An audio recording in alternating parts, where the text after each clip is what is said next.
Intro. Lamont sauntered into the grill room like he owned the place. Mr. Jackson, the maitre d' greeted him warmly. Mr. Green is waiting at your usual table. Lamont gifted him with a courteous half smile. Their usual table was the best one in the Midtown Manhattan restaurant where the power players converged. A dark-skinned man with an imposing build and a cocksure swagger, Lamont Jackson was not conveniently handsome. Rather, he had that well-groomed sheen particular to rich image-conscious men. He cut a formidable swag as he strolled through the room in his favorite Brioni suit, chin up, acknowledging fellow members of the media elite with friendly nods and the masculine scent of his Bulgari cologne lingering in his wake. He derived a soul-deep satisfaction from being watched, being known. He felt their eyes upon him as he approached Irv Green, the 66-year-old chairman of Augusta Music, who had been ranked number 10 on last year's Entertainment Weekly Power 100.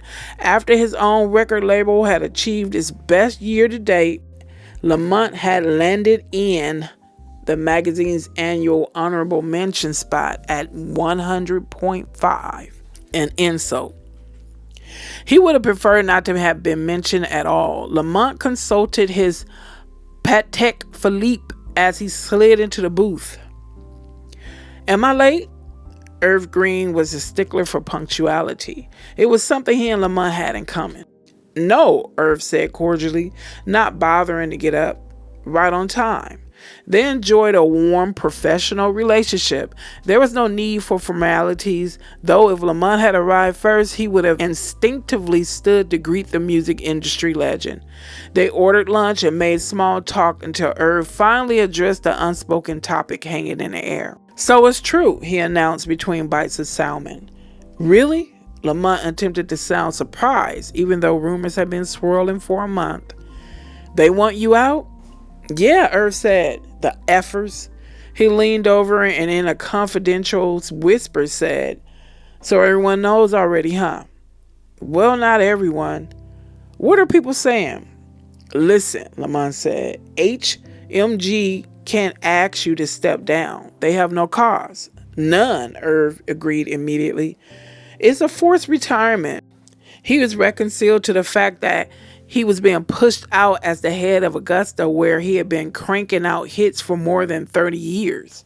What BS, Lamont spat, truly outraged. Even at 38 years old, as the CEO of Triple Large Entertainment, the hip-hop label founded in a joint venture with Augusta, Lamont wasn't feeling the heat from the younger moguls in training. BS it is, Irv sighed. But we operate in a world that worships the young and exiles the old. He shrugged. He'd been wrestling with the dilemma for a month and had let go of the anger. Technically, Lamont had to report to Irv, but mostly he was the master of his own ship. Irv wasn't going to tell Lamont, an African American who had the pulse of urban culture, how to run a hip-hop label. Irv had been one of Lamont's most vocal supporters to the higher-ups at HMG, the German conglomerate that owned Augusta. The same efforts who were trying to push Irv out of his job. You remember the first time we had lunch here? Lamont reflected. 9 years ago. When we were working out the joint venture. I remember it like it was yesterday, Irv said. You had on jeans that were too baggy, Air Jordans, a yellow hoodie, Morehouse sweatshirt, and you kept taking calls on a cell phone that was the size of a brick. I was embarrassed to be seen with you. Lamont didn't want to be reminded of that. But remember what you said to me that day? People was just starting to realize hip-hop wasn't a passing fad. I said the Germans at HMG were racist, and the only reason they wanted to get in the bed with me was because green was the only color that could blind them to my own. And I said, I'm a Jew from Canarsie. You think they like me better? To them, we're both nigresses. Accepted and move on. They both chuckled at the recollection. It was the best advice I've ever gotten, Lamont said. Still is. He learned so much from Irv. How to handle corporate politics, how to groom and break in artists, even how to dress. Lamont looked at Irv now, casually attired in a white shirt, no tie, what was left of his dark brown hair elegantly slicked back. The shirt was so crisp, so sturdy, so blindingly white it almost had a celestial glow. Where do you even buy a shirt like that? And how much did it cost? You also said, Lamont continued the trip down memory lane to massage Irv's ego. You make hit records, we all make money, and everyone's happy. A thoughtful pause. You've been producing hits for 35 years, Irv. You made them a lot of money. You're still at the top of your game. It's not right what they're trying to do. That's what everyone's saying.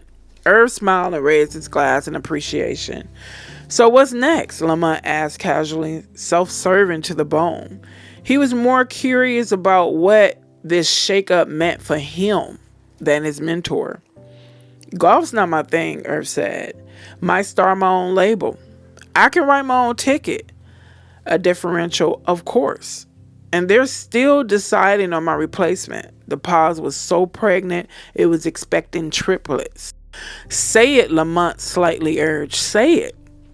Irv Green looked across the table and smiled genially. If it were up to me, the job would be yours today, but I do know you're at the top of their list. Lamont leaned his considerable girth back on the leather banquet and pushed his plate of risotto away, taking a moment to compose himself so his deep baritone would not sound too eager to reply. He felt like jumping up in the packed dining room and shouting, I'm ready, but he only shifted slightly, and when he spoke, he sounded cool and calm. You know, I've been thinking of branching out, he said. Doing some R&B-esque. I have some things in the works right now. Wonderful, Irv enthused. That's what you need to do. Show the Nazis you're not a one-trick pony. Irv wiped his mouth with a cloth napkin. There's still a lot to be worked out before I leave. Everyone's going to be watching you, Monty. Show them what you can do. As soon as Lamont hopped into the back of his Mercedes Maybach, he called Daryl McHenry, his all-purpose whipping boy. They'd already spoken about the brilliant idea that had come to Lamont last night. Daryl was just waiting for the word. Lamont had 3 for him. Call the girl. Now, what I'm going to do differently reading this book is between chapters, I'm going to do a little discussion, because it's for fair use purposes. But this is actually the intro to Bling. We haven't gotten to chapter 1. And I ascertained that Irv would probably be Clive Davis, and then Lamont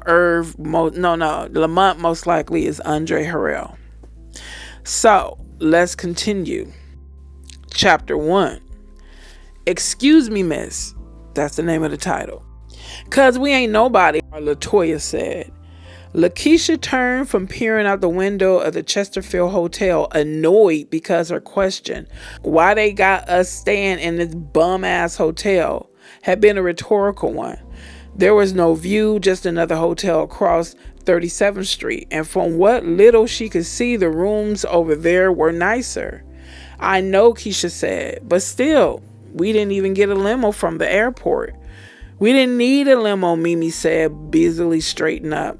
They sent a car and it was fine. Why are you cleaning up Kenny's room? Keisha said, stretching out on the perfectly made bed. Because I already finished with ours, Mimi said. I can't just sit around doing nothing waiting for the phone to ring. It's driving me crazy. They were sharing an adjoining room, but they were camped out here because their manager, Kenny Hill, would get the call at the hotel since the cell phone service had been interrupted for non-payment, and they wanted to be there when he did. Let's eat, Keisha said. That'll give us something to do. She picked up the room service menu. We can order food, right? She frowned over at Toya. They pay for that. Last night, after their audition at the triple large offices, they had gone to Planet Hollywood for dinner, hoping to spot some celebrities, unaware that it was a tourist trap populated by autograph seekers like themselves, where no celebrity would ever be caught dead. I don't know, Toya said wearily. Keisha was always looking for a free meal, literally and figuratively, and it got under Toya's skin that she was so simple-minded. You need to ask Kenny. Where is he at anyway? Keisha said. She twirled one of her long micro braids. It don't take that long to buy a pack of Newports. Mimi didn't care about the low-budget accommodations or that there had been no limo yesterday. Keisha thought this whole trip was going to be like an episode of Making the Band. She was obsessed with that show. Kenny did nothing to dissuade her from thinking it was going to be limos, parties, and Cristal bottles popping. But why on earth would anyone do that for them? They were nobodies. But they had come here to change that. They all met at Performing Arts School of Toledo. They joked they were like TLC, whose Crazy Sexy Cool album was one of their all-time favorites. Keisha, big bone and equipped with a razor-sharp tongue, was the crazy component. Toya, a round-faced girl with a heartwarming smile and a degree of self-assurance that belied her years, was cool. And Mimi, well, she wasn't wild like Keisha, and she didn't possess Toya's innate confidence. So sometimes she felt she got the sexy slap by default. No doubt, Mimi was pretty. Since she was a baby, everyone had remarked on it. But in her usual baggy gear, sexy she was not. Tight jeans and a midriff bearing tops invited attention. And as a biracial girl in a predominantly black school, she already stood out enough. All she ever wanted was to blend in. Her mother, Angela, was Italian, and Mimi couldn't remember her Haitian father, Jacques Bertrand, who run out on Angela a year after their only child was born. And the annual birthday cards that arrived late with no return address stopped arriving altogether after Mimi's 8th birthday. She kept the details of her home life to herself, as she did most things, managing to pull straight A's while dodging the taunts of white girl and hey yellow heifer, as if she thought she was better than the other girls. Just like many of them, she was raised by an overworked single mother. She rode the bus to school from the bad side of town, and a clothes over which they ran a disapproving "you think you cute" eye were paid for by the after-school jobs she'd been juggling since she was 14. She never made her looks an issue. They did. Toya, however, was different. She made that clear only 2 months into freshman year, when Nichelle Griffin had stormed over to Mimi in the cafeteria and began to lay into her for coming on to her boyfriend, even though it had been Nichelle's wannabe teenage Lothario who had been coming on to a completely uninterested Mimi. Toya, who Mimi knew only casually, had calmly looked over her shoulder from the next table and said, "You just mad because you wish you had that long hair. Go get yourself a weave and shut the hell up." Keisha, always spoiling for a fight of any kind, had jumped up to enter the fray, but Nichelle had slunk away before she could. Toya, Keisha, and Mimi had been friends ever since. Later that year, their group was formed. They named it Heart Song. They debated endlessly what kinds of songs they would sing, what kind of group they wanted to be. Keisha and Toya were into hip-hop. Mimi's taste fell more on the soul side. She idolized those female artists whose songs stirred something inside her more than an urge to dance. Her mother had harbored dreams of being a singer way back when music was the only constant in their unstable lives, from Aretha to Alanis Morissette, Sarah Vaughan to Sarah McLachlan. Mimi would close her eyes and try to mimic their every inflection, pretending she was them. Not a girl from Toledo who wouldn't recognize her own father if she passed him on the street. That was how she got through performing on stage. She became someone else. Whoever song she was belting out, she was pretending to Beyonce on the night they met Kenny at a local talent show. Her song had just won the top prize and $300 for their rousing rendition of Bills, Bills, Bills, the Destiny's Child hit. A lanky, dark-skinned man of 34 with droopy eyes and a seemingly permanent deposit of white crust in a corner of his mouth. Kenny Hill's name was one they recognized from flyer posters all over town. A part-time club promoter, he told them he knew every musician, nightclub owner, and DJ in Toledo, which in retrospect they realized wasn't saying all that much. He offered a business card that read simply talent manager, and they didn't know to ask him for any credentials beyond the promises he made. He talked about getting them a record deal, and he didn't ask them for money, and so it was that Kenny Hill became their manager.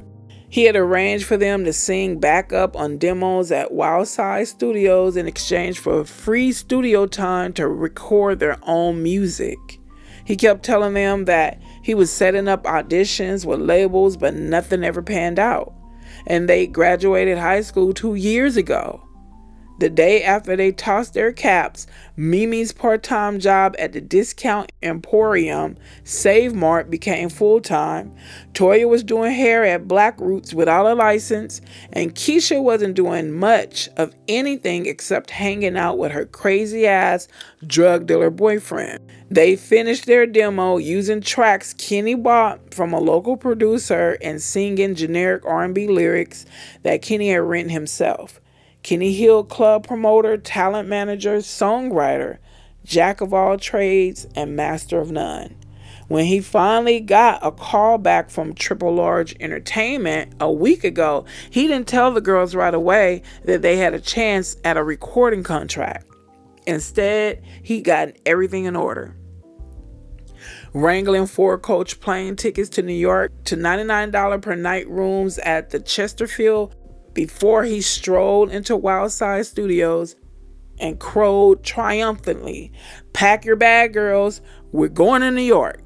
Call the girl. Why did Lamont always have to be so dramatic?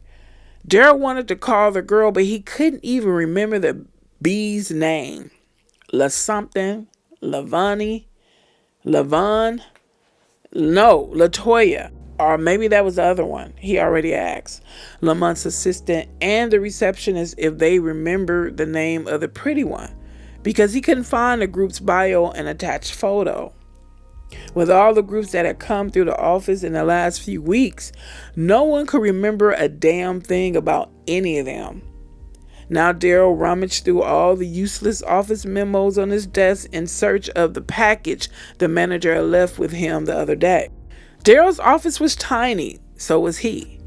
But what he lacked in size, he more than made up for his in self-aggrandizement. He was 5'5" and 3/4 of an inch.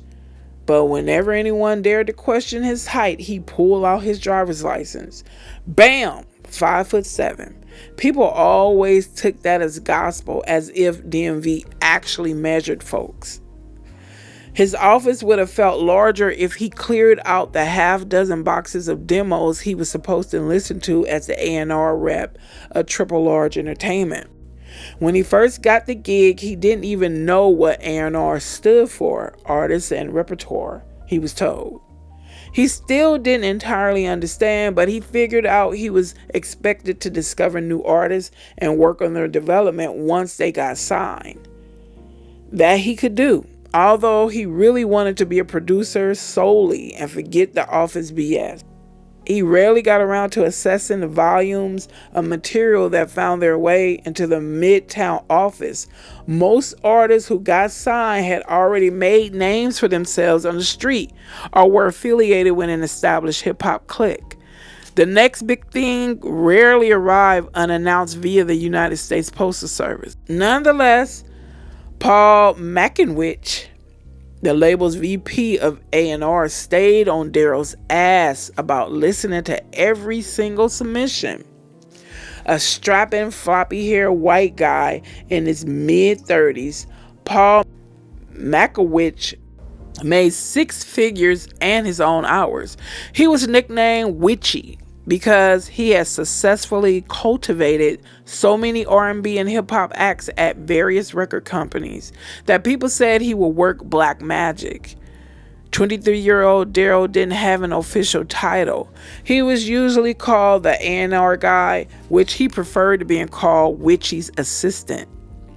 Though fallible to most, Witchy cracked a whip on his departmental subordinates.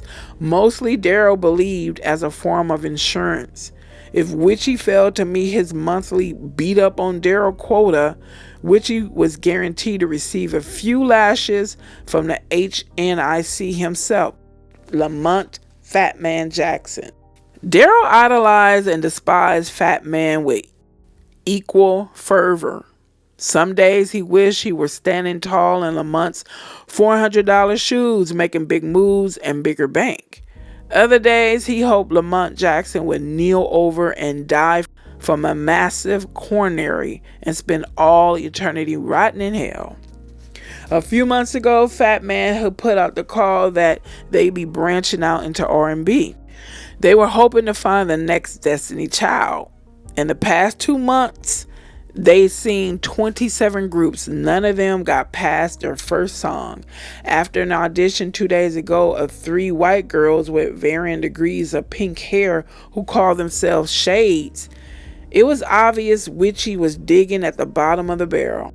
Lamont had turned to Witchy and said, "Makowicz, why do I feel like I'm a judge on American Idol?" Daryl had fallen back on Lamont's sofa and laughed. It was a joy to see Witchy catching some flack for a change. But the most hysterical part was that Lamont was beginning to resemble the fat guy on the show. And then this group, Heart Song was the worst effing name, had come in yesterday. Daryl had only listened to their demo as a favorite of Megan, triple large, certified hottie receptionist. She urged him to listen to it, saying the manager was a friend of her cousin's friend. "Oh well, I'll give it the VIP treatment right now," Daryl had clowned, like he cared. It was certain to be garbage, but if it brought him one small step towards getting some PUSSY from Megan, it was worth a listen. And what did you know? It wasn't bad. Not bad at all. Witchy was heated when he found out Daryl had flown them in without consulting him. One of the girls, the one with the long braids, had to be 20 pounds heavier than she'd been when the bio picture was taken, and the manager was annoying as hell. Daryl had to shove him out of Lamont's office as he tried to sell him on 2 other hip-hop acts he managed. The group's audition didn't seem to ignite much enthusiasm in Lamont, although he didn't say that he straight up hated them, which was his response to most of the 27 who'd come before. This morning, Lamont had called Daryl at the crack of dawn to say maybe they didn't need a group after all. Actually, his first words were, "Where the hell is Witchy?" Daryl rolled over, looked at the ungodly hour and yawned. "At home sleeping, maybe?" Lamont grunted his disapproval, then told Daryl he'd had a moment of revelation. He decided they needed just one girl, a solo artist. He wanted to meet with the lead singer of Heart Song. The pretty one, he said. Daryl finally found the bio picture sticking out of a stack of magazines on the floor. Mimi, that was her name. He looked at his fake Rolex. Damn, it was already 4:15 and Lamont wanted her down there by 5. He picked up the phone and dialed the hotel. This chick could be his first discovery.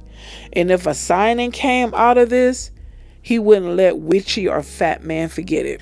That's the end of chapter 1. So now I'm thinking Fat Man Lamont, or Lamont aka Fat Man, is most definitely Harrell. And I'm thinking that Daryl might be Diddy, Puffy, Sean Combs. Yeah, I'm thinking. Because he started at the bottom. He started as a dancer. Then he inched on up to becoming extras on videos in the late 80s, 90s. And next thing you seeing him in producing videos and being called a producer and all that. So let's go into chapter 2. If I Ruled the World. Lamont climbed the winding staircase to his home gym, thinking Lamont Jackson, chairman of Augusta Music, had a nice ring to it.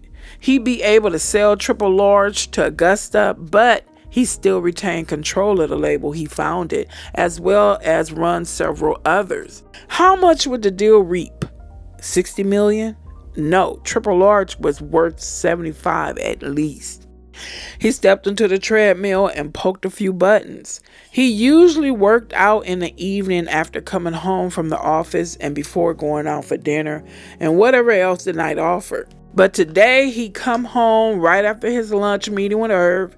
One of the perks of being a top dog, you didn't have to account for your whereabouts to anyone. These workouts were often the only time he spent alone in an entire day. At the office, he had his minions swarming around and his faithful assistant, Imani, hovering nearby. At night, out at the most exclusive clubs, his entourage was always surrounding him. When traveling in his Maybach or Suburban, money green, fully loaded, his driver Carlos was at the wheel, and when he finally fell asleep in his Tribeca triplex, there was almost always a gorgeous babe in his bed beside him. He tried working out with a highly recommended personal trainer, but the guy had annoyed him after 2 sessions. Anyways, he had gotten the information he needed and could continue the exercise regimen without some F. He called him a gay derogatory name. Richard Simmons wannabe, counting off repetitions and applauding him afterward like he just run the New York City Marathon. He had nothing against a little ass kissing, as long as his ass was the one on the receiving end. It was actually one of his favorite things, but he got more than his fair share of that every day, and he gotten an uncomfortable feeling that the guy had wanted to kiss his ass for real. Besides, working out alone gave him a chance to decompress and think.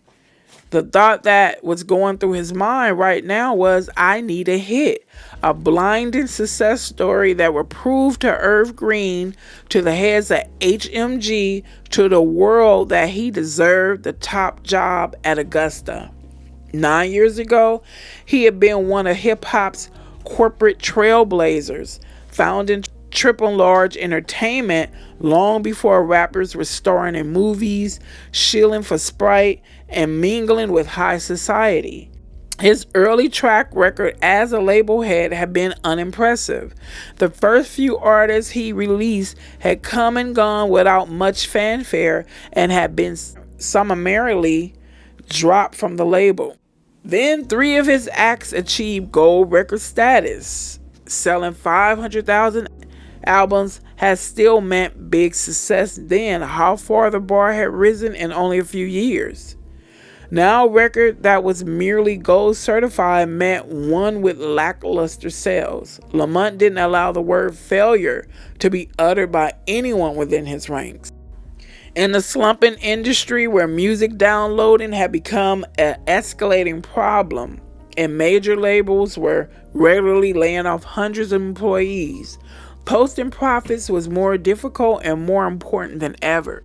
Lamont's first big success was Floss, a raspy-voiced West Coast rapper who wove biblical sayings into his rhymes about his ghetto, fabulous lifestyle. He became the label's resident sex symbol despite the fact that he had one prosthetic leg. He lost his left leg below the shin after a car accident when he was 16 and claimed to have had a near-death experience and found God. Floss gave a whole new meaning to the term hip-hop His debut, Profit and Floss, came close to selling 500,000 copies, although his bio said it was certified gold anyway. Ridiculized triple large hip-hop comedian rapped about girls, parties, and mostly himself. Lamont had come up with the name following the phonetic spellings are cooler, tradition that the younger rappers seemed to favor. He thought a ridiculized was an improvement over the rapper's original moniker, Big DIC. He could just imagine MTV having a heart attack over that. Dickie's first album, Ha Ha, made some noise with 2 hit singles, but Lamont was disappointed with his performance. 2 million copies sold of the rapper's second effort, No Foolin', more than made up for any bad feeling. But it was the plasma-obsessed rapper named MC Grimy who had taken Lamont and TLE to the next level. Grimy's first album, Bloodhound, went gold. His second, Hematoma, went platinum, selling 1 million copies in total. His third, Cold Red, sold 2 million in his first 2 months. And his next, Crimson Tide, was the TLE all-time bestseller at 4 million copies to date. When Lamont learned that Grimy had taken an IQ test as a child and scored a staggeringly high 140, Lamont started calling Grimy his thug genius. He was pleased when that nickname got picked up in the press. It appeared in large type next to Grimy's head when the Tone rapper was featured shirtless and splattered with blood on a controversial Rolling Stone cover. Controversial in large part because Grimy has shown up for the photo shoot tooting a cooler containing 4 hermetically sealed bags of human blood of unknown origin. Therefore, Lamont's publicist let it be known that Lamont himself had coined the term. Grimy's success had really put the company on the map. The triple large and perimeter meant something new. When a new album was released from the triple large stable, hip-hop consumers, 80% of whom were suburban white kids, took notice. Fly's second album, Gimme the Loot, had gone double platinum. O Negative, Grimy's latest LP, had just reached 3 million. And from the looks of the first week sales numbers, Ridiculized Straight Clowning was on track to do even better. The R&B and hip-hop infused movie soundtracks TLE produced had become a business unto themselves, and Lamont had formed a separate division around them, Triple Large Tracks. 10 soundtracks released in the last 5 years, and they all gone at least platinum. With his label dominating the industry, Lamont was firmly lodged in the top tier of the crop of new black moguls. But he didn't want to be one of. He wanted to be king, the one and only. And as the new chairman of Augusta Music, that's what he would be. By the time the girls' late afternoon snack arrived, Keisha's nerves had gotten the best of her and she was in the bathroom vomiting up lunch. It was then that the phone finally rang, but it was the phone in their room, not in Kenny's as they expected. While Toya attended to Keisha, Mimi walked through the adjoining door to answer it. It was probably her worrisome mama. She'd already phoned twice today. "Can I talk to Mimi?" said the caller. Hey, it's Daryl from Triple Large. Kenny there?" "No," she said, excited to be hearing from him. "He went out." "Good. Look, meet me downtown at 5 o'clock. 86 Walker Street. Don't say ish to Kenny, not a word." "I don't know if I can get there by 5. Keisha is kind of sick right now." "No, just you. Don't say anything to them either. Tell them you have to meet a friend or something. I'll explain when you get there. 86 Walker. I'll meet you downstairs. Take a cab. I'll pay for it." "But what?" Mimi began. "Don't stress me," Daryl cut her off. "Just get down there by 5. You're already running late." Mimi hung up the phone and stared at it. What was going on? If she were to tell the God's honest truth, she hadn't expected them to call, at least not to say they wanted them. The audition hadn't gone very well. They all been so nervous. Keisha's voice cracking was the low point, but she was trying to remain optimistic for herself as much as for the other girls. Yesterday, Lamont Jackson, the head of the label, hadn't said goodbye or thanks for coming or nice job, nothing. He picked up his telephone before they were out the door and started dialing as if their performance had been an unwanted interruption in his daily business routine. The last to file out, she looked back at him, the phone to his ear. He caught her glance and finally cracked a small smile of encouragement or pity. She wasn't sure. Lamont had seemed to be channeling his thoughts to Daryl, who had done all the talking.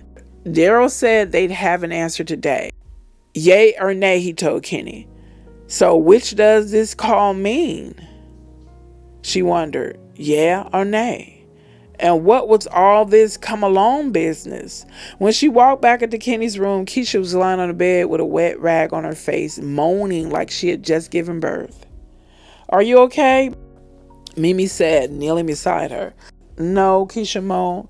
Was that your mother again? Toya asked. No, Mimi said hesitantly. It was some guy, the son of my mom's friend. He lives here. He wants me to come meet him right now at this place just around the corner. Too much detail. She was lying poorly. And for what? The address Daryl had given her wasn't the address of the office. Despite Daryl's fierce warning, she wished she could talk to Kenny first before she did anything. Where the heck was he?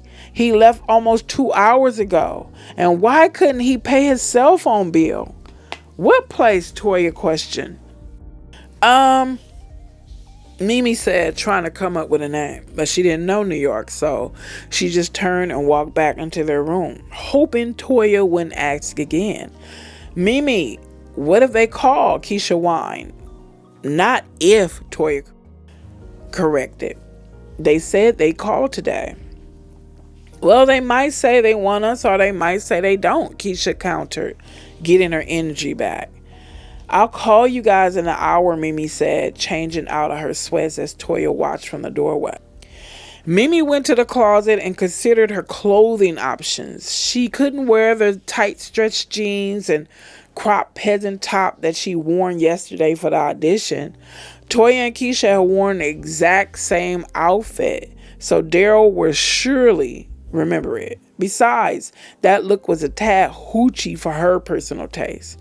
During their search for the perfect audition attire, Keisha and Toya had nixed her more conservative suggestion. You don't even know this guy, Toya complained. Forget him. I can't. Mimi held up the black turtleneck with the bell sleeves that she had worn on the plane. I already told him I would come, so she shrugged. Yes, it would be the turtleneck with the army green cargo pants and leather boots with the platform heels instead of the slutty high heels Kenny had insisted they wear yesterday. Is he cute? Toya said. Who? The guy you're meeting. I don't know. I've never met him. She was already lying, so best to leave it at that. Mimi went into the bathroom and momentarily thought about telling Keisha and Toya the truth as she pulled back her wild mass of chestnut brown curls into a neat ponytail. She put on her favorite dangling silver and turquoise earrings, even though they stretched her earlobes, because she loved how they chimed every step she took. She didn't have time for all the makeup Kenny had ordered them to pile on yesterday. Just a little concealer to cover the rash of pimples that seemed to be multiplying on her forehead. No, she decided as she applied some cherry-flavored lip gloss, she wouldn't tell them. She'd do this alone, as Daryl had said. Find out what was up and then report back. Kenny had to be the problem. Seeing him in that plush New York office, sporting his best nylon tracksuit, had made it glaringly obvious how small time he was. When he had tried to give Lamont a demo of a male hip hop group he was representing, it was obvious that Lamont was not the least bit interested. Kenny kept saying, "Just listen to the first track. It's on fire." Daryl had almost been forced to shove him out of Lamont's office. "I'm the lead singer," Mimi told herself. "I can handle this." Imagine if she could come back and tell them they had a deal. Okay, Toya finally relented. A little late, as Mimi was already grabbing her knitted poncho and suede hobo bag and heading for the door. "Maybe he's cute, and maybe we're going to get signed. And maybe we're going to move here, and maybe we're going to be famous, and maybe he'll be your man. Let's not get ahead of ourselves," Mimi said, shooting Toya a smile as she walked out the door. Okay, that's the end of chapter 2. For the sake of fair use, I'm going to discuss chapter 2 a little bit. I have no idea who the girls are, who the girl group is, Heart Sung. I know that name was corny as heck. It's like, come on now. They could have put a little more effort into coming up with a group name. But I think this took place in the 90s. So, yeah, they had a lot of groups, 90 R&B groups with kind of, names like, I'm sure if they think back on it now, it would be like, ugh, that name sucked. I don't know who the girl group is, because they mentioned, they're trying to do another Destiny Child thing. So, I'm really thinking that Daryl is Puffy again, and that's about it. Just the same. I'm still thinking Fat Man, aka Lamont, is Andre, and Daryl is Puffy, and then the girl's manager Kenny. I have no clue who that guy is, but what stood out is the way they described him having a permanent crust on the side. Ugh. It's like, dude, you don't look at yourself in the mirror before you leave out the house? Okay, that's it. Let's go into chapter 3. The title is Can't Knock the Hustle. For 10 minutes, Daryl had been standing in front of the glass tower in Midtown that housed the triple large office with his arm outstretched as available cabs whizzed by. He rushed out without his coat, and it was too cold to be out here in just a sweatshirt. The cold was the one thing he hated about moving up from South Carolina. It took damn near till June for the weather to break. Cabs never stopped for him. He knew he should have given himself more time. And he would have if Lamont Cornball assistant had made him wait while she put together some package for him to take to Lamont. "He needs to see it tonight, Daryl," she insisted. "Then call the messenger service, girlfriend, cause I got to go." So now he was going to be late, and Lamont wouldn't stand for that. He thought about throwing up the hood of his sweatshirt to cover his cornrows.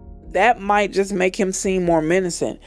He was damned if he did, damned if he didn't. A cab slowed to a stop in front of the building, and Daryl saw the blonde woman passenger handing money to the driver.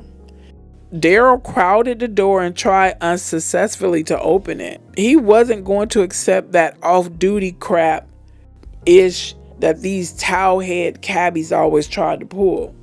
He glanced up the street for a split second, thinking he saw a cute new TLE intern heading up the block. And when he turned back around, the cab was taking off, knocking him off balance and nearly running over his foot. The taxi stopped at the next corner to let the blonde woman out. She walked back toward the building, conspicuously avoiding Daryl's glare. To add insult to injury, Daryl looked down and noticed a smudge on one of his brand new white on whites. Oh, hell no. He bent down to inspect the damage to his Nike and decided not to mess with it and risk making it worse than it was. He rose and saw that a white man had hopped into the cab. This was that ish that Lamont needed to see. This was why he had to order cars on a company account. Lamont was always complaining about that, calling it blatant abuse of company policy. "It's a necessity, yo," had been Daryl's response. When Lamont pointed out that no one else in the office ordered town cars to get around, Daryl decided to drop it. Most of Triple R's employees were female, Fat Man's own harem. They didn't have to deal with this BS.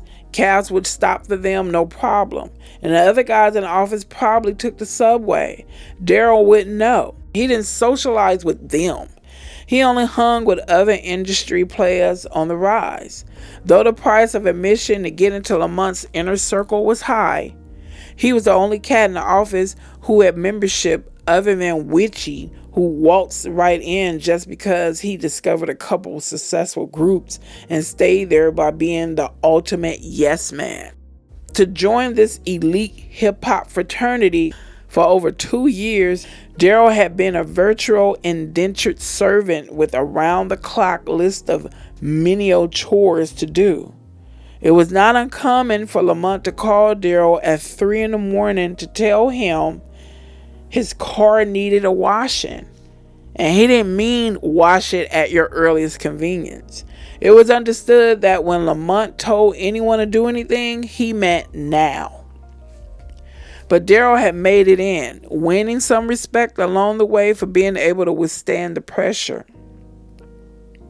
Most who thought they could hang disappeared once they found out how much work was required to become part of the crew. But the menial chores and public mockery that used to rain down on him constantly were only intermittent these days. Too bad the other guys who tried to infiltrate the TLE circle couldn't suck it up because the end rewards were well worth it. Now Daryl was a producer of hit records. Well, one so far.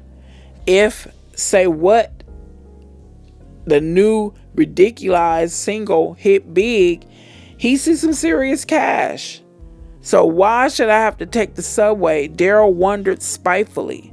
And why should I have to pay out of my own pocket for using corporate car service? He considered himself the oil in the triple large machine. The other employees were replaceable. He deserved preferential treatment. Even though he was sure he'd soon be making more money than he ever dreamed possible, he couldn't roll like he wanted to. Not yet. In preparation for his eventual jump in tax brackets, he had toured some pricey apartments with a real estate broker, telling the woman he was looking for something fly. That bony white itch had held tight to her purse and kept a pinched little smile on her face the whole time. And all the doormen in the buildings they visited had looked at him like he was some common thug. Or had they? Sometimes he felt like he was becoming paranoid. He had to cut down on the weed. He had noticed that Lamont would be at a party stone cold sober while everyone around him was drunk or high. And Lamont would be having as much fun as the rest of them, if not more. Fat Man had told him he tried everything once. Daryl realized he had to keep his mind right if he was going to make it to the top. But he was so out of his element rolling with Lamont, who could talk S with street niggas and take a meeting in a boardroom on Madison Avenue the next. Lamont, who commit fouls that no one had the guts to call during his pickup B-roll games at his Hampton spread, then head into town for his favorite snack, bagels and lox. The regular pickup players were Lamont's big money networking pals. Some were white, some were black, and there was one Asian internet gazillionaire who looked like a college freshman and dressed like one too.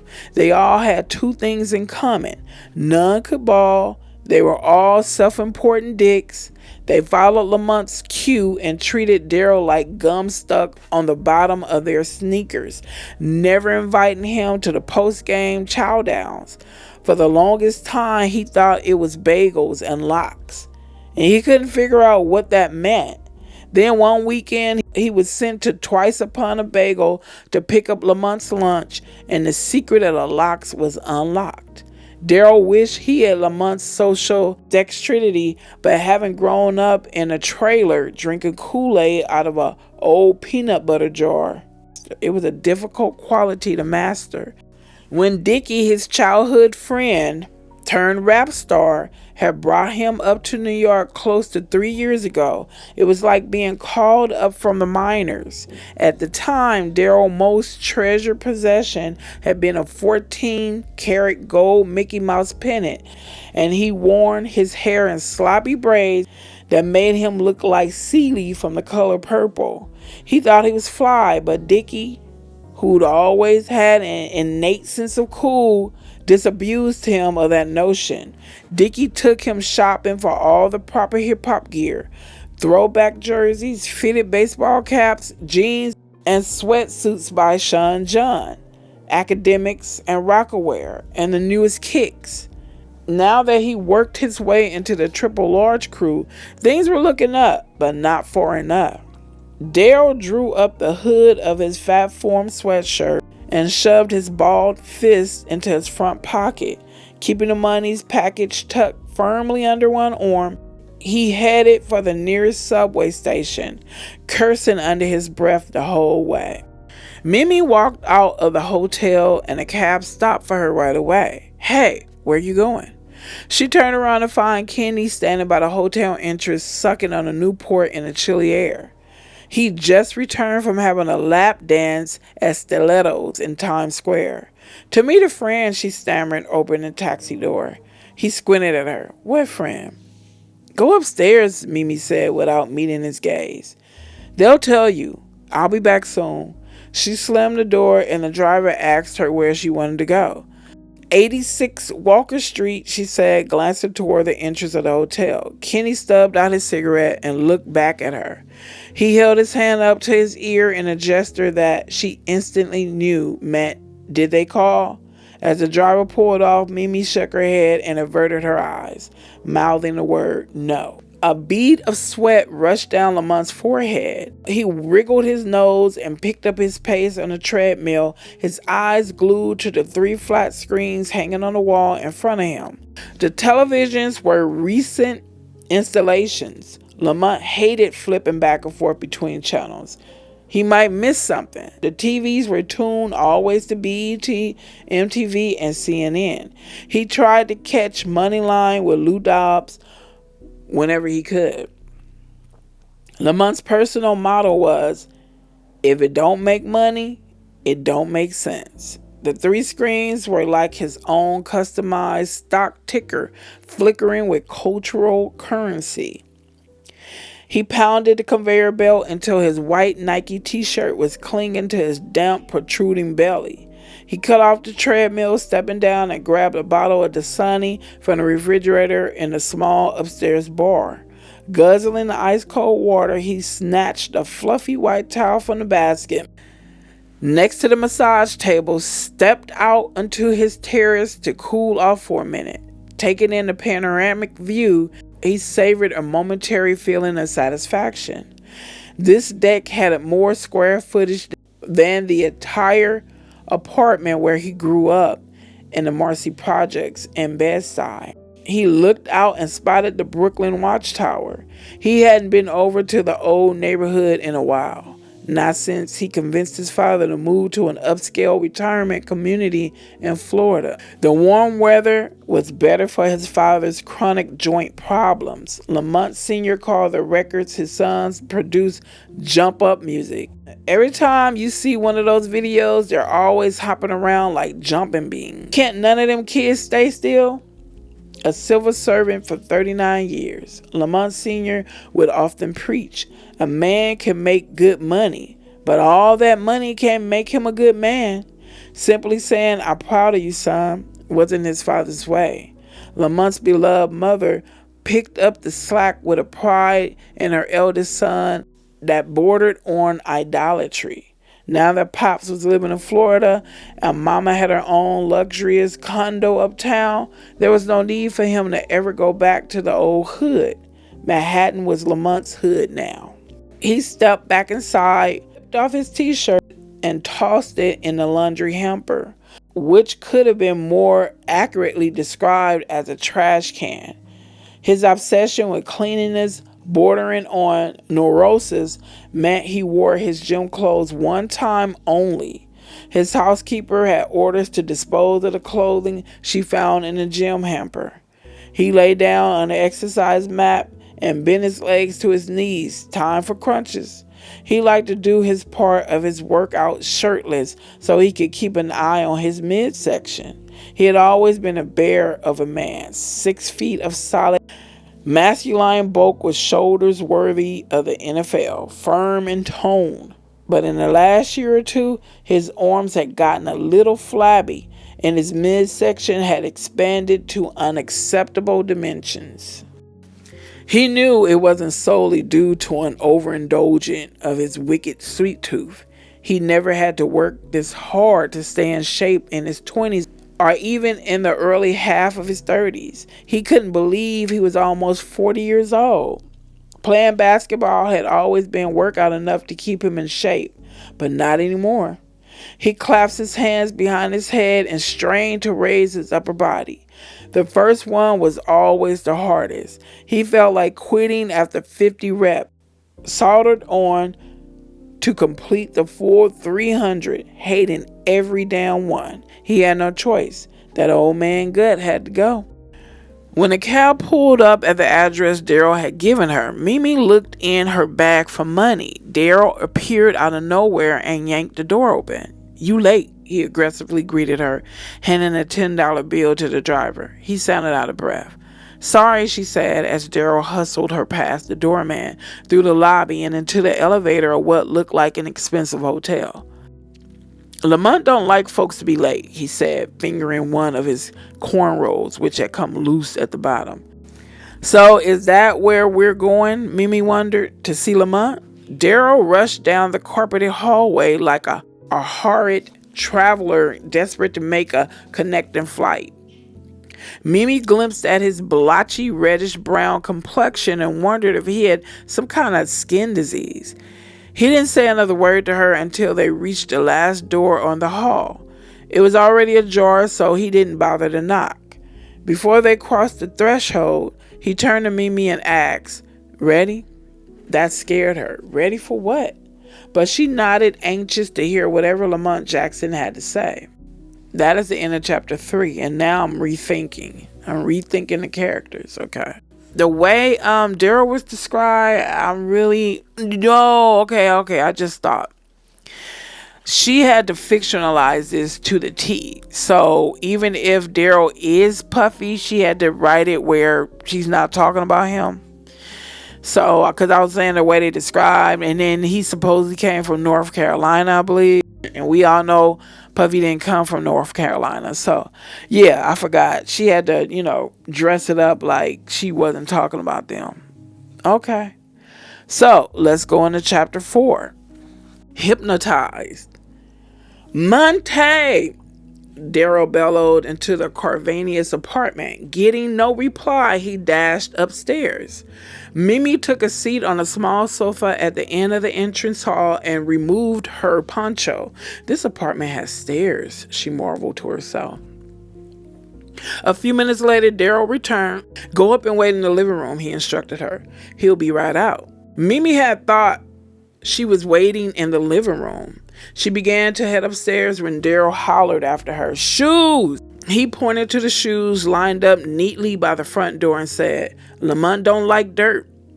He was lucky that Lamont had been in the shower just now and hadn't caught him upstairs with his sneakers on. "And hey," Daryl said, "don't be touching him, grabbing him, or nothing, aight?" That struck Mimi as odd.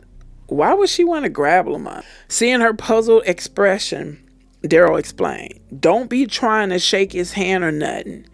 He got a thing about germs." Mimi nodded, pulled off her scuffed boots, and then walked slowly up the stairs to the main floor of the apartment. It was a massive open space with a wall of glass along one side looking out over the city. The kitchen had not one but 2 huge gleaming refrigerators. The sheer size of the place took her breath away. She was amazed that all this was hidden inside a 6-story building on a quiet city block. It was like opening a door and expecting to see a walk-in closet but finding a ballroom instead. At the top of the stairs, across from the kitchen, stood a long, massive dining table made from slabs of the most beautiful wood she had ever seen. There was a spiral staircase leading to yet another floor. She wanted to go up and check it out, but Daryl had said to wait here. At the far end of the room, there were two huge sofas covered in cream-colored suede, two impossibly large brown leather chairs, an ebony concert grand piano, and a collection of ethnic-looking objects and tiny statues arranged on a low-glass coffee table. Everything was expensive looking, but she wasn't sure if she liked it. Nothing looked like it had ever been touched. She walked over to the fireplace to examine an array of framed photos displayed across the mantel. Lamont with Naomi Campbell, Lamont with Mariah Carey, Lamont with Latrell Sprewell, Lamont with Bill Clinton, Lamont with a white guy she couldn't identify. They were both laughing in the shot, and the other guy's head was tilted so far back it was hard to tell who it might be. She picked it up to get a closer look. Eminem, Lamont said, walking up behind her. Startled, she quickly set the picture back down in its place. That was at his last album release party, Lamont explained. I had just told him he should have called his album Nigga on the Inside. She laughed because she could tell he wanted her to. But standing this close to him made her uneasy. So did being in his apartment. Have a seat, sweetheart, he said, walking to the kitchen. Pellegrino, Diet Coke, cranberry juice, Red Bull, he inquired politely, his face obscured by the heavy stainless steel refrigerator door. Cranberry is good.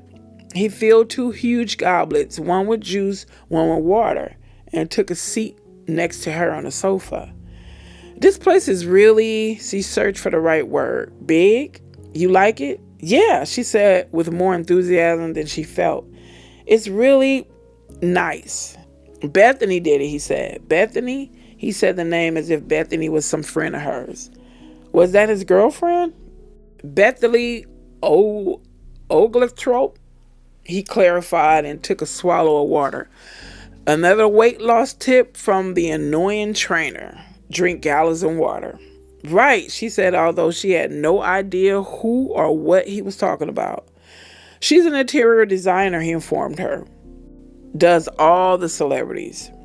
Right, Mimi repeated, wondering if Lamont considered himself a celebrity. She'd never heard of him until last week. But do you really like it? He asked, looking around. He bought the place for $3.8 million and paid Bethany an arm and a leg to do it upright. Elegant and masculine had been his only design directives. But did it look weird? Sometimes he walked in late at night, stood in the middle of the living room, and felt like gutting the whole place. Metropolitan Home called the decor eclectic, he said.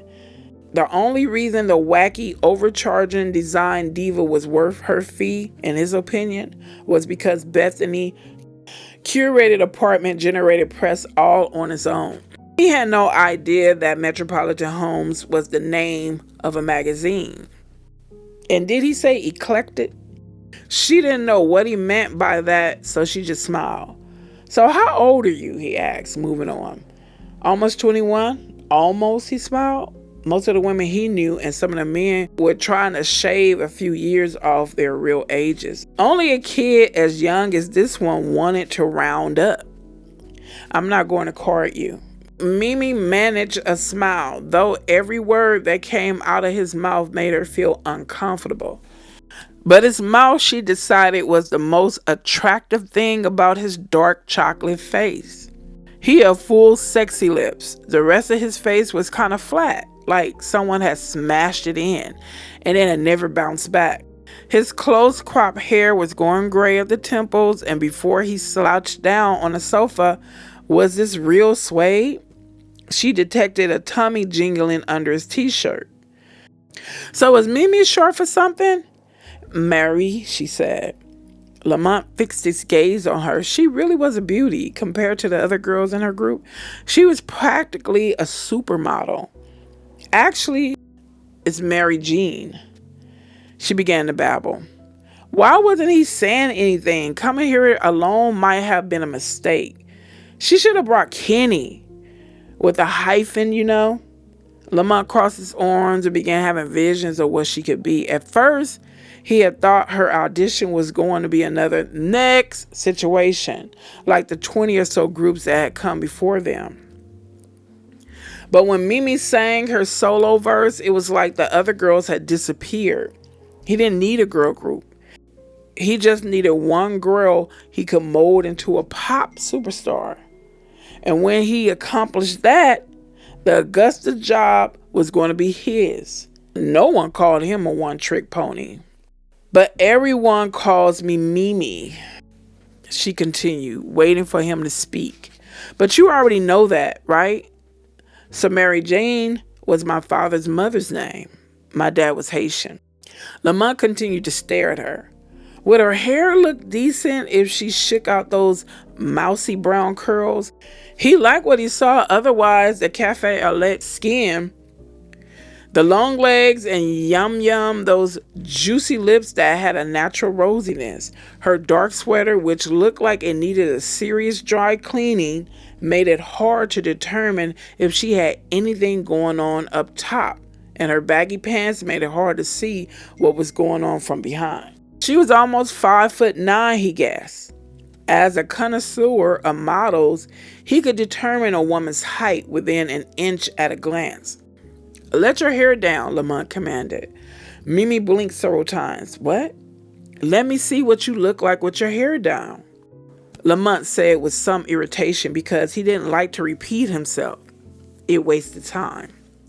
Mimi tugged the band out of her hair and shook her curls out. Okay, Lamont said, neutrally throwing his feet up on the ottoman. So, sweetheart, this group you're in is called... Before she could reply, his attention turned to something buzzing in the pocket of his gray cashmere sweats. He pulled out a cell phone, looked at the caller ID screen, tossed it onto the table. Heart song, Mimi answered brightly. Lamont smirked. Your manager come up with that? No, she said, slightly offended. I did.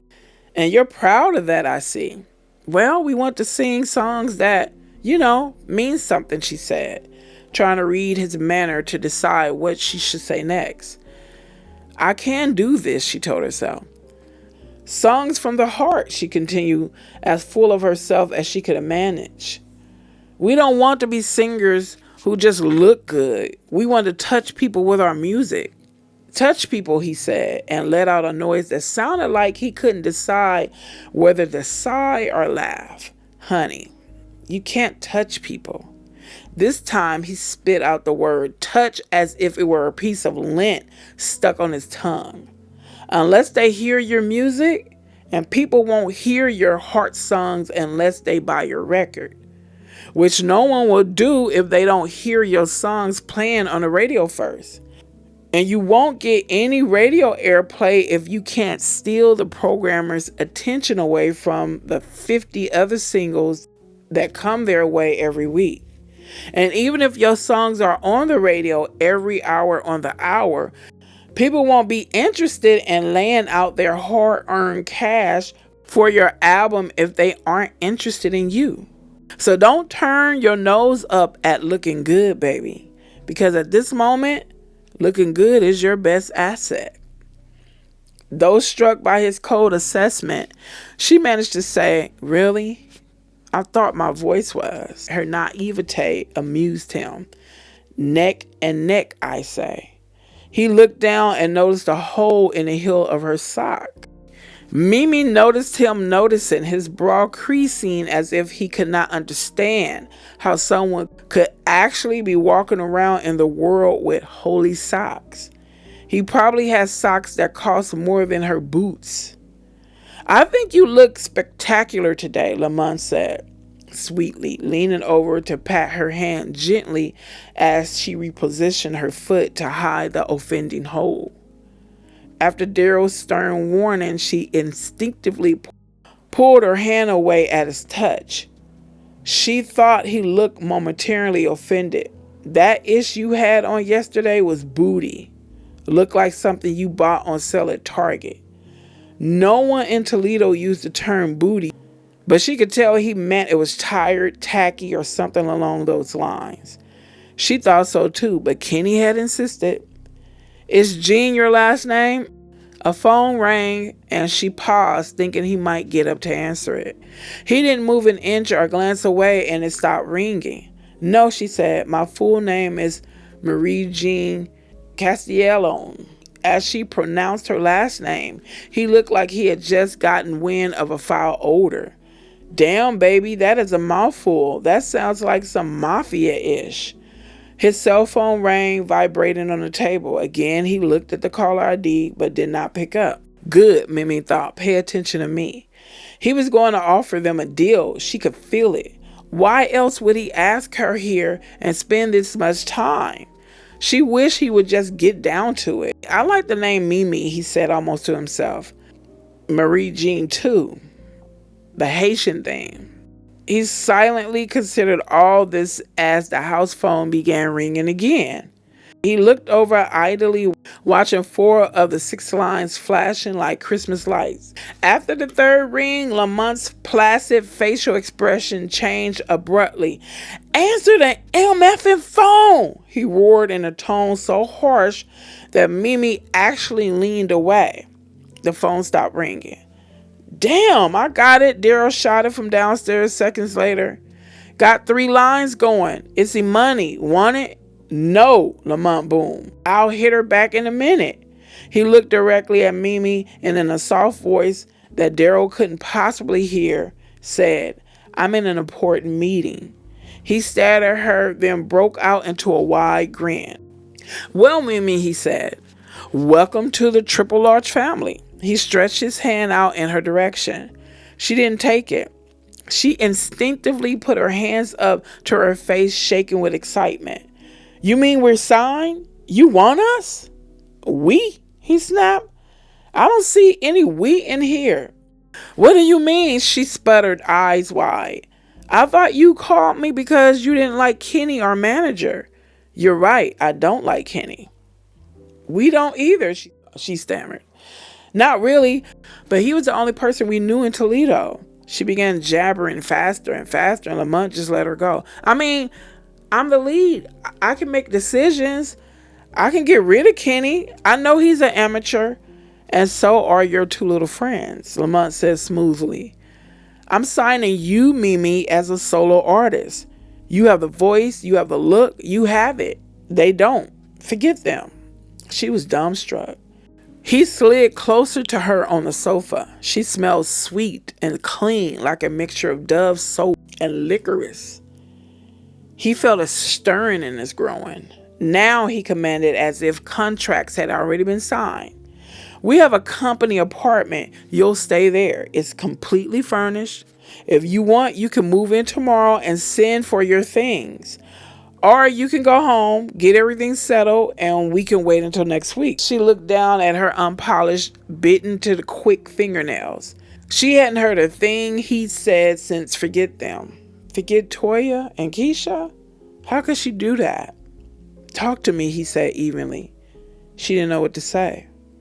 You want a contract, don't you? Yes, she said softly, but for the group. She looked at him pleadingly, moistness rimming her brown eyes.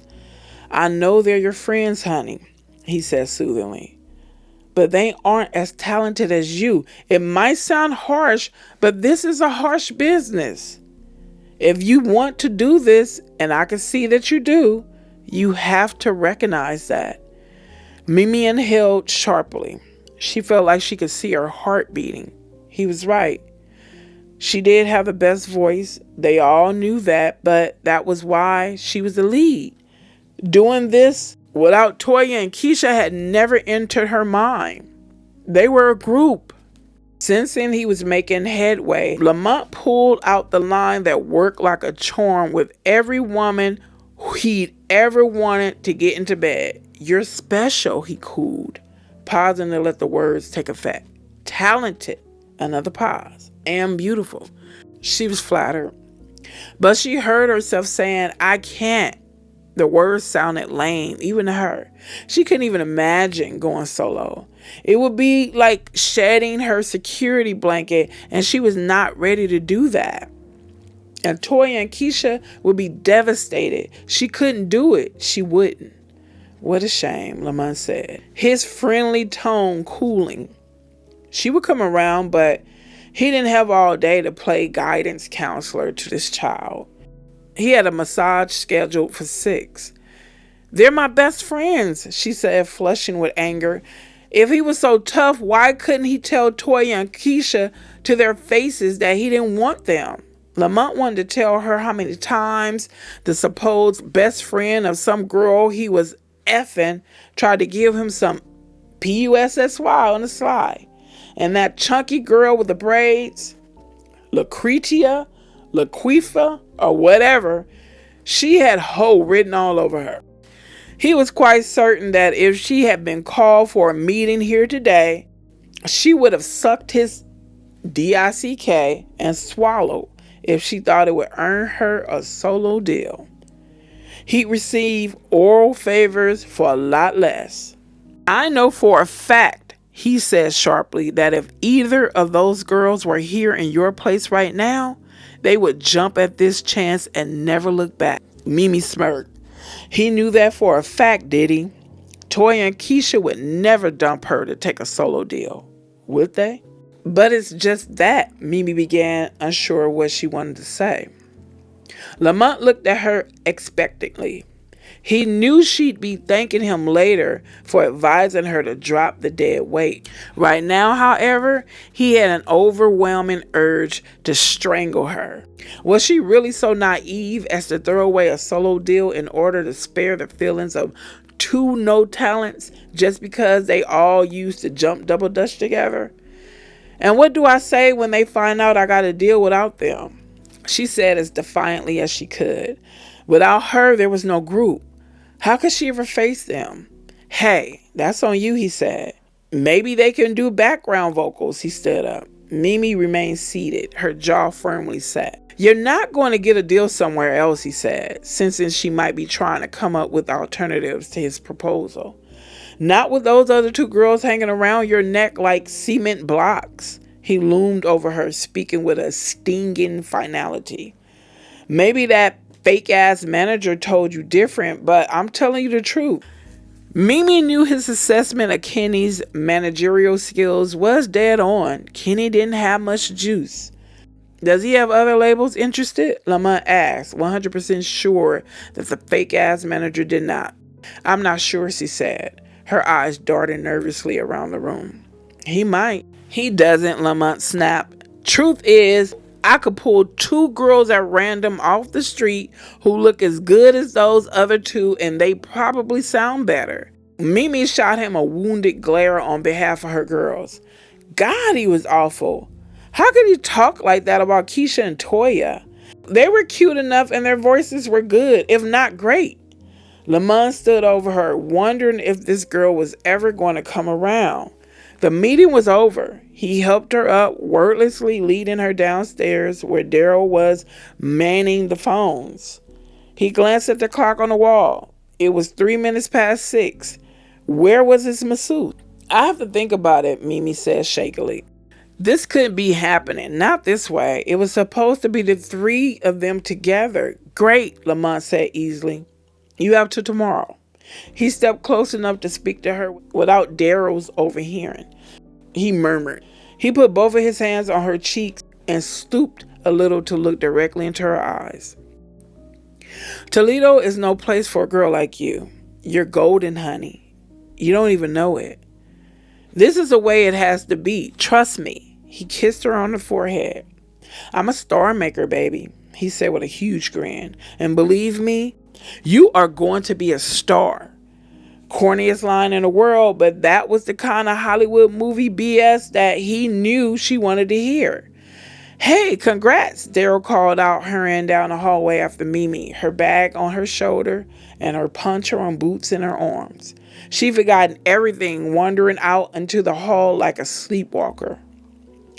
You can call me Daryl, but my peeps just call me Country D, because I'm from down south, he said. The elevator doors opened and she seemed to float inside. Mimi, that's a hot name, he continued following her. I groom acts, so I got a big say when it comes to details like that. Names and ish, I produce too. Mimi did not respond. Daryl was beginning to think she was deliberately ignoring him. She had plenty to say to Lamont, the big boss man, but she couldn't say ish to him. The minute you get a deal, you turn into a diva, huh? Who listened to her group's crude demo? Him. Who brought it to Lamont's attention? Country D. If it wasn't for him, she wouldn't even be here. Arriving downstairs, she hurried out of the elevator, but the coolness of the lobby tiles startled her back to reality. She turned around just as Daryl dropped her boots bag and poncho to the elevator floor. Daryl strolled through the lobby thinking, if this uppity chick thinks I'm going to play houseboy to her Cinderella, she's out of her pretty little head. He walked out to Lamont's Suburban with the 3 large license plate, which was idling by the curb. After pulling on her boots in the lobby, Mimi followed. Yo, shoot her up to Chesterfield on 37th, Daryl said, rousing Carlos from his catnap. And be back by 8 to get Monty for dinner. The Chesterfield, Carlos muttered. Where's that? On 37th, niggers. Daryl was simmering. Lamont never let him floss around town in his whip. I'll call you tomorrow to touch base, Daryl said gruffly, and turned to head back into the building, leaving Mimi to struggle with the door. Daryl knew Carlos, a quiet man with menacing eyes, never performed any official chauffeur duties. He was just a 36-year-old b-boy on parole whose full-time job was safely shuttling Lamont around town. Mimi slid into the seat, a grim look on her pretty face. The back windows were half open and the crisp air felt good.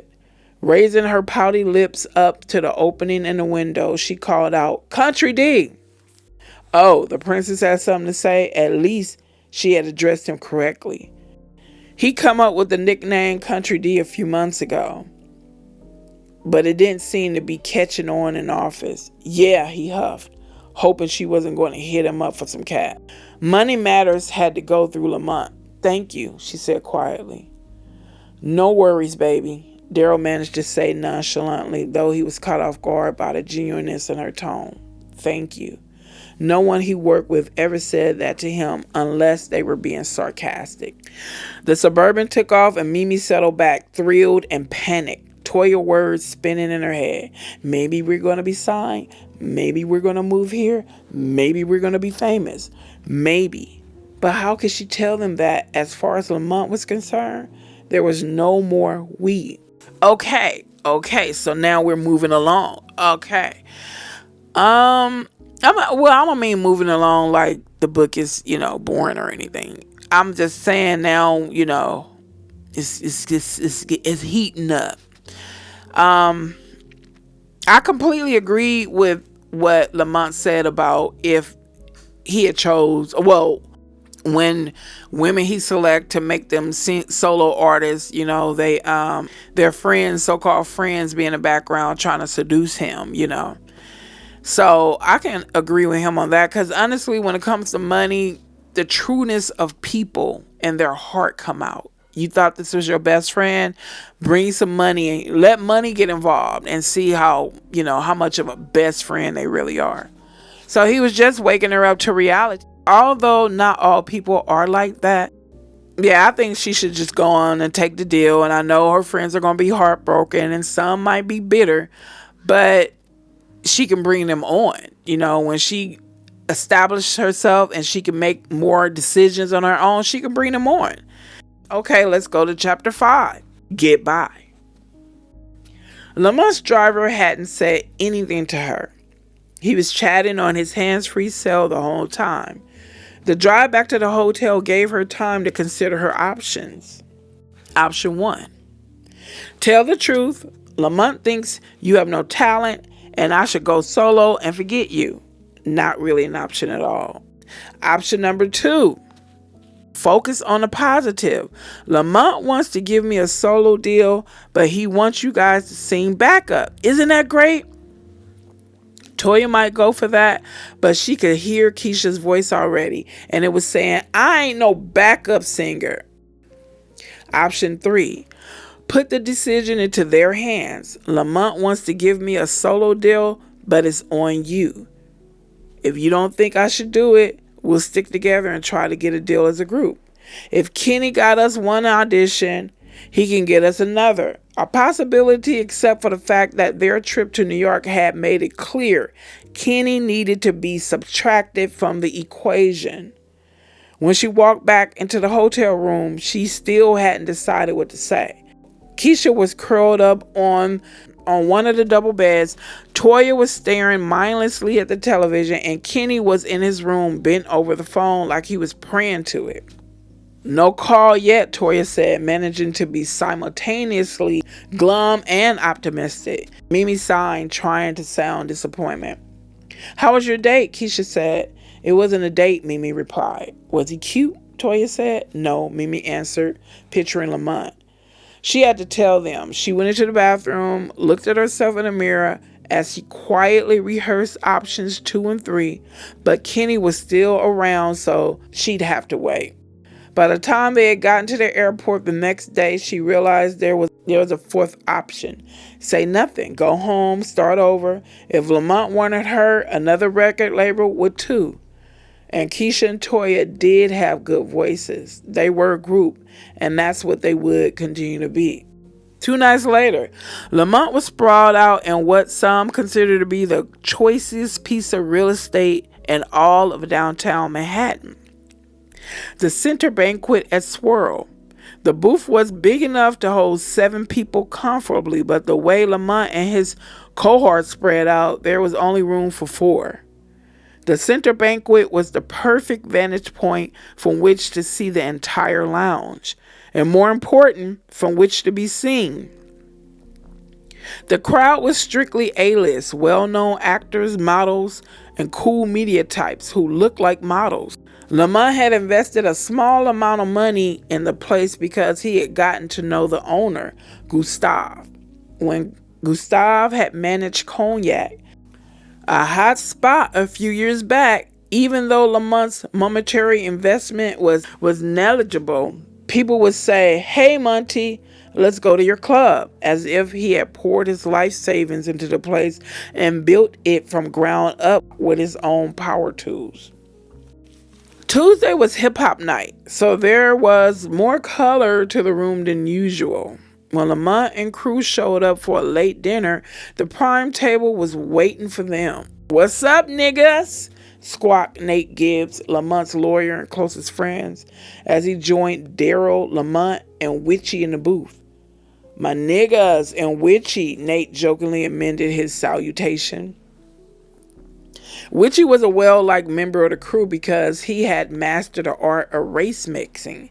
He got all the inside jokes. He could play the dozens with the best of them. He appreciated black women. He dated plenty of them. And when talk turned to racial politics, he could add his own insightful but never condescending 2 cents. Even though he was a highly successful record executive in New York, which he was in an almost literal sense, the black sheep of his family. The rest of them had shortened their surnames. Mackwich, ethnically ambiguous man. His venture capitalist father was a staunch Republican. His mother was a society matron, but with Lamont and crew, Witchy was accepted and respected most of the time. He never mentioned his family or the fact that he had been raised in Marion County, one of the richest, whitest enclaves in America. All anyone knew was his oft-told story that listening to Public Enemy, "It takes a nation of millions to hold us back in 88 had forever changed his life," and inciting him to fight the power, at least in a way that was lucrative enough for him to purchase a loft in Soho. Nate, a 40-year-old fair-skinned brother with gray eyes and a bald spot on the top of his head that Lamont frequently invites him to treat with Rogaine, sat next to Witchy.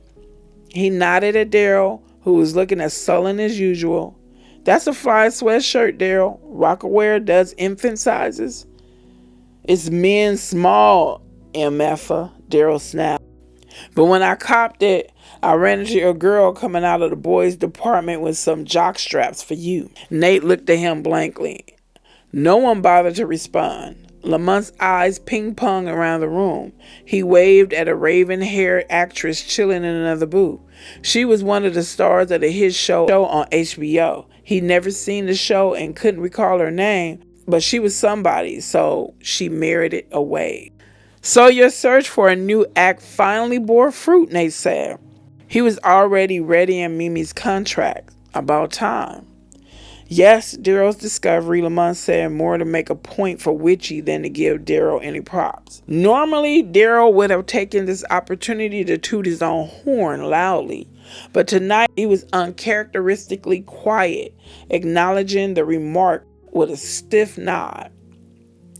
Mimi or Haitian Mammy, Lamont said. She'll be back in town in a couple of days. We can sign the papers then. What does she look like? Nate said. She hot? At this point, more like lukewarm, Lamont said non-committedly. She needs some work, but she has the potential to be a real looker. We'll get her all in shape, Witchy said confidently. Daryl tapped away at his two-way pager, adding nothing to the hot or not evaluation. Travis, Lamont cried when he spotted Travis Peters, the author of the most widely read gossip column in the city. Travis. Hey, fellas, Travis says as he approached the table. Have I got a scoop for you, Lamont said, as excited as if he were about to hand the scandal hound color photos of Tom Cruise tongue kissing another man. I just signed a new artist. Mimi Jean. Amazing voice and hot. A real look. A female rapper, Travis asked with slight interest. No, Lamont corrected. A singer. She not hip-hop. She's hip-hop. Lamont noticed Travis wasn't writing. You getting this? Travis dutifully started scribbling in his notebook. A singer. Great, he says. Maybe I could run a little something about her? She's pop meets R&B, but with a real hip-hop edge, Lamont continued. Sort of like J-Lo. He didn't like the way that sounded and immediately added, but she can really sing. Great, Travis said, still scribbling. And you know, being down with TLE, there's no better place for her to be. She has instant credibility in the hip-hop world. Lamont went on for another 20 minutes, big upping himself and his label and managing to work in the impressive sales figures of all his artists. He did this pitch so often it was like he had a press release on CD-ROM in his head, and all he had to do was hit play and open his mouth. Travis stopped taking notes 15 minutes into Lamont's PR spiel. Great, he finally said. For a writer, Travis said the same thing a lot. So what day is Mimi coming back? Lamont questioned Daryl as soon as travel had ampled away. The music was getting louder and Daryl had his nose buried in his two-way. To get his attention, Lamont dipped his finger in Daryl's water glass and flicked a spray of drops into Daryl's face. Daryl looked up angrily, wiped at his face, and snapped his pager shut. And he was used to Lamont's childish ways. 1 minute Lamont would be barking out orders, the next cackling and spinning around in his $2,000 office chair like a kid on an amusement park ride. And Daryl knew all about the secret stash of candy bars in Fat Man's plush office. I asked you what day Mimi's coming back. I want her to sing the hook on that song with Fat E for the soundtrack. We need to get going on that. I don't know, maybe Wednesday or maybe never, Daryl thought. Mimi had called him yesterday morning before he had a chance to call her. Their conversation had been brief. I'm at the airport. Your flight ain't till 2. We're taking an early one. So you're going home to get your stuff together? Cool. No, I'm going home. Yeah, what day you want to come back? I can't take the deal. What? I can't take the deal. Not solo. What? I'm going home. I'm not coming back. Are you high? Thanks, though. She hung up. Mimi slipped into the booth at Winky's Diner in Toledo and announced, let's move to Atlanta. Toya looked up from the menu. Excuse me? I've been thinking about it, Mimi said. Let's move to Atlanta. Move to Atlanta and do what? Said Keisha. Get a new manager. First of all, Mimi said, closing Toya's menu in order to have her undivided attention. They ate here 3 times a week and Toya always ordered the same thing. Then get a record deal. Get a new life. Mimi's mother, Angela, came over to take their orders. She gave Mimi a peck on the cheek. Usual, ladies? Yeah, Toya said. Bacon cheeseburger deluxe. Make that 2, Keisha said. Make that 3, Mimi chimed in. But hold the bacon. No swine for me. We don't know anyone in Atlanta, Toya pointed out as soon as Angela had left. And why Atlanta? Keisha asked. There's more of a music scene there, Mimi said. We can meet people. And the same jobs we have here, we can get there. Keisha doesn't have a job, Toya said. But unlike you two, Keisha volleyed back. I got a man and I'm not leaving him. No, he'll probably be leaving you when he goes to jail, Mimi snipped. Don't hate because you're lonely, Keisha responded airily. I'll stay lonely before I get caught up with a drug dealer, Mimi retorted while Toya nodded and He's getting out of that, Keisha muttered. Mimi and Toya both had the same thought. That's what they all say. And what about you, Keisha said, moving to Atlanta will put you closer to your man? That idea hadn't even occurred to Mimi. Who, Jamal? Yes, Jamal, Keisha said. You've only had one man in your life. He's my ex-man. Well, he's at Georgia State. You want me to leave my man while you're trying to get back with yours? Since Mr. College football star had dumped her, Mimi hardly thought about it anymore. The last thing she'd come across a picture of them together taken during the happy days. She only thought about how much she couldn't stand him now. Then she burned that picture like she had done all the others. I am not, Mimi said persuasively. Not at all. I'm over that jackass. Toya and Keisha exchanged skeptical glances, and then it was cheeseburgers all around. That was the end of chapter 5. And for the sake of fair use, I'm going to discuss chapter 5 a little bit. Yeah, okay, it went from the meeting she had with Lamont at his house. It went from, Daryl being salty, thinking that she was ignoring him when actually her head was spinning because she was just trying to figure out how she going to take the deal and, ignore her best friends. Then it jumped to, Lamont looking for his masseuse. And then what else happened after that? I can't even really remember. Because it didn't, she got back to the hotel room and she decided not to tell them, which irritated me. It was like, that's a coward way out. Because I know some people could be like, but those were her best friends. But it was like, you need to see the bigger picture. It might be a sacrifice, but once she gets there and establish her own foundation, she could bring in who she wants to. It might take a few years, but at least she will be making some kind of money where she can hire her friends, bring them along with her. I just saw the bigger picture. And now we find out she told Daryl that she wasn't coming back. So it's like, wow, okay. All right, let's go into chapter 6, Heat. It was a little after 7 in the evening and Lamont was paddling around his office in silk boxers and stocking feet.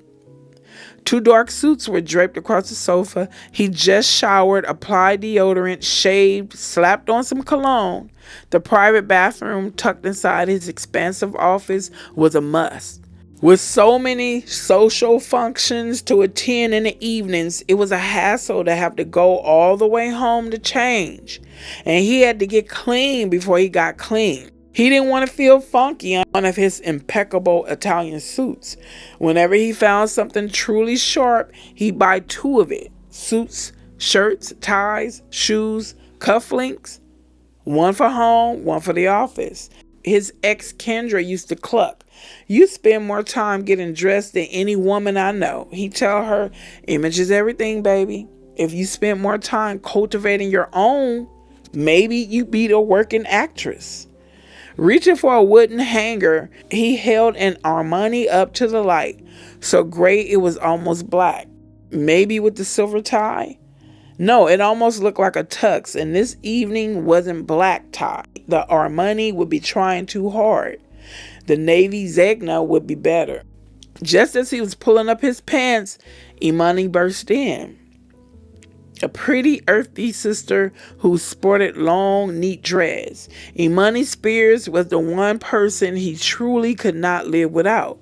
Theirs was the longest drama-free relationship he ever had with a woman other than his mother. 7 years ago, she arrived to interview for the job of receptionist, dressed to repress, wearing a long-knee black length skirt, a white button-down shirt, and sensible loafers. Lamont hired her on the spot. She was a middle-class chick who liked hip-hop, and Lamont didn't want some ghetto itch answering the phones while snapping gum and being rude to people, which was what got the first receptionist fired. Imani quickly proved to be invaluable. She showed up early every day, stayed late without complaint, manned the phones, made sure Lamont's itinerary was taken care of, and though she was a tiny little thing, verbally checked any of the rappers who rolled in acting a fool. Within a year, she was allowed to hire another receptionist, and she became Lamont's exclusive personal assistant. No one else was allowed to ask Imani to do anything for them. She belonged to Lamont. Lamont's assistant now had an assistant of her own, 21-year-old eager to please Vicky, who was not allowed to address Lamont directly and who stayed in her cubicle in the deep recess of the office until summoned. Lamont was not embarrassed to be caught by Imani hopping around half-dressed with his hairy barrel chest on display. Neither was Imani. She's seen it all many times before. Anyway, there was a crisis brewing. She urgently picked up the phone on Lamont's coffee table and held it in his direction. "Daryl," she informed him, taking the call off hold. "He's in jail." "What you do?" Lamont growled, accusingly holding the receiver with his shoulder as he zipped up his trousers. "I didn't do ish," Daryl said defensively. Lamont knew that was a lie. He put the phone on speaker and continued to dress, slipping into his white YSL shirt. Imani picked up the lavender silk tie from the sofa, and Lamont stood in front of her. He never could make a perfect knot like she could. "We got into a fight on 125th, Daryl related breathlessly. "We was coming out of Sylvia's and we..." "Who is we?" Lamont interrupted. "Me and Dickie."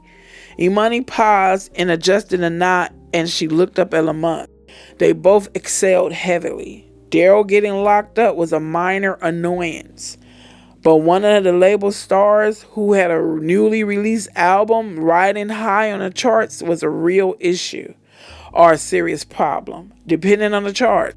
"How the F did you let Dickie get locked up?" Lamont snapped. Imani knew exactly what her boss was thinking. Dickie had major press scheduled for this week. "He's taping 106 in Park tomorrow," she reminded him. "He's got BET tomorrow," Lamont snapped at the speakerphone. "How you let this happen?" "Let it?" Daryl cried. "I was trying to break the ish up. We saw this cat on Linux selling bootlegs of Dickie's album. Dickie started stumping the CDs and ish, they got into it. I was trying to pull him off. Next thing I know, Popo got us both clinked up. One of the pigs knocked me on my head. They won't give me no medical attention or nothing. I'ma sue." Now that Lamont had the details, he felt relieved. This dust up would make the papers for sure. Whenever one of his artists got into a scrape with the law, he'd say, "Is it gonna sell records?" If so, he didn't see the problem as long as they hadn't killed anyone. This was just a harmless fistfight. Anything wrong with a little old-fashioned man-to-man combat? Not in his book. And radicalized image was getting a bit too clownish. This would make it known that despite his fun-loving demeanor, he was no punk. "Where's Dickie?" Lamont said, unconcerned about any lumps that might be forming on Daryl's head. "They got him in some kind of special holding cell," Daryl griped. "Even in jail, they got a VIP." Imani noticed line 2 ringing. She went to pick up the other phone on Lamont's desk. That, what? Lamont snapped, recognizing Daryl's nervous stutter as a sign of real trouble. Spit it out. That ain't all, Daryl spat. I had a heater on me. They got me on that. What? Lamont raged. Why the F are you carrying a gun? Protection. From who? Lamont snarled. The Dwarf Patrol? It's Dickie, Imani said, holding another phone. Lamont hung up on Daryl and took the other phone from Imani. Well, I heard what happened, yo. Don't worry. That mother effer was stealing from you, from us, taking food out of our mouths. He deserved to get his ass beat. Imani's on her way. Admit to nothing. Lamont handed the phone back to Imani and finished dressing. He pulled open a drawer that held his shoes. He selected a black leather lace-up short boots of Bruno Magli. OJ tarnished a perfectly good brand, he thought as he laced them up. By the time he drew on his cashmere overcoat, Imani had gotten herself ready to leave and walked with him to the elevator. There was no need to discuss the bail arrangements. Imani knew the routine. Grimy had been arrested twice for marijuana possession and for carrying an unlicensed gun. Flows had been locked up for driving under the influence with a suspended license. She already placed a call to the criminal defense attorney the label had on retainer, and he was meeting her at the precinct. Night, sweetheart, Lamont says, strolling to his waiting car. Call if you need me. Don't worry, Imani said, always agreeable, even when heading off for a long night at Central Booking. I won't. Lamont arrived at the Peace Games benefit just in time to have his picture taken on the red carpet with Irv Green. One of Irv's pet charities, the organization funded workshops for public school children on how to handle conflict without resorting to violence. Lamont straightened his tie, then stepped between Irv and some really hot actress on whose very lower back he smoothly placed his hand and smiled wide for the cameras. Mimi sat at the kitchen table and decided to test the waters. I'm thinking of moving to Atlanta. Angela, a haggard woman of 38 who looked 10 years older, turned her tired brown eyes away from the coffee pot. By yourself? She said nervously.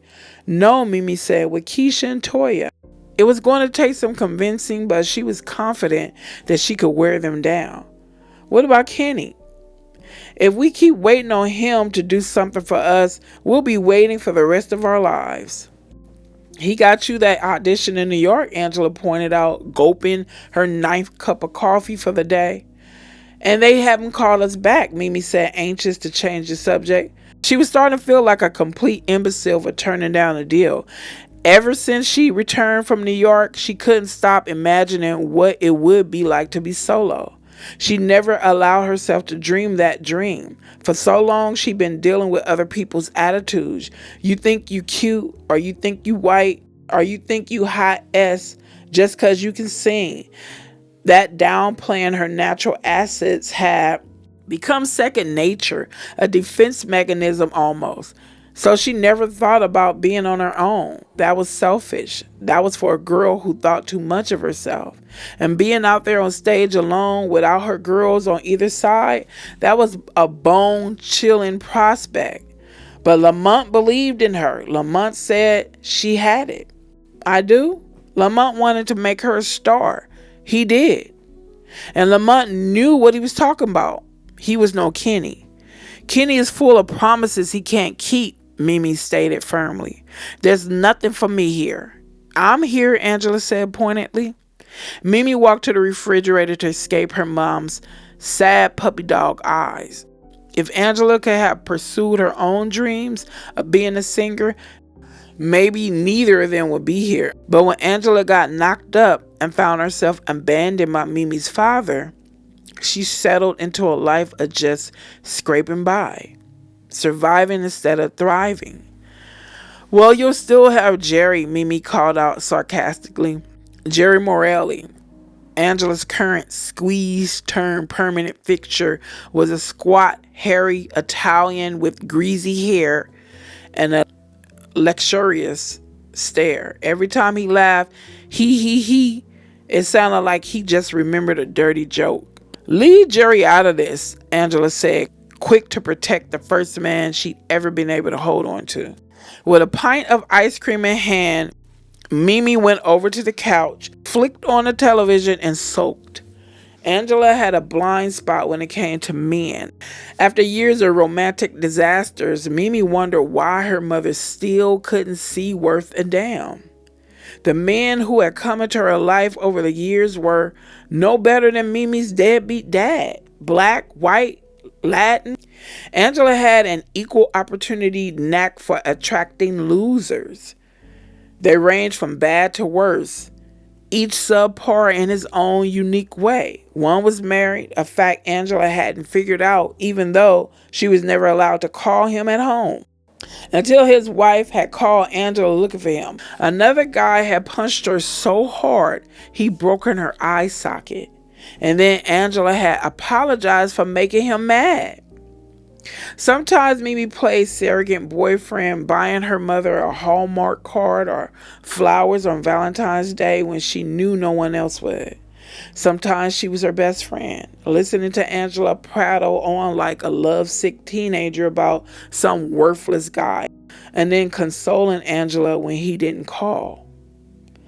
After the phone got turned off one too many times, Mimi started taking care of paying the bills and put her mother on a strict budget. But she was tired of being her mother's mother. She had her own life to live. Let Jerry take care of Angela. He was another dude, but at least he hadn't got physically abusive. When Mimi had caught him reading her diary once, he calmly shut it as if he had been leisurely enjoying a good novel. A singer, he laughed. Keep dreaming, kiddo. Angela thought he was charming. Mimi thought he was a world-class perv. Right on cue, they heard a key unlocking the front door. Jerry had recently moved in. One more reason Mimi had a burning desire to move out. And here he is, Mimi said quietly as the creak door swung open. Your Prince Charming. Okay, that was the end of chapter 6. I'm bothered with chapter 6 because it's like, this girl is so loyal to a default. She rather go on living a lackluster life and trying to make things happen for her and her two friends, and I hope to God they're worth it. It's like you put your career aside to be loyal to these two young ladies, and I hope they are worth it. Because if it turns out that they weren't worth it, she's going to want to kick herself in the ass every day. Okay, this will be the end of the first installment. This video contains the intro to Bling all the way to chapter 6. I will upload the next installment when I can. I hope you guys enjoyed it. Thank you for your support again. And I will be back with the second installment as soon as I can. Thank you. Take care. And I'll see you in the next video.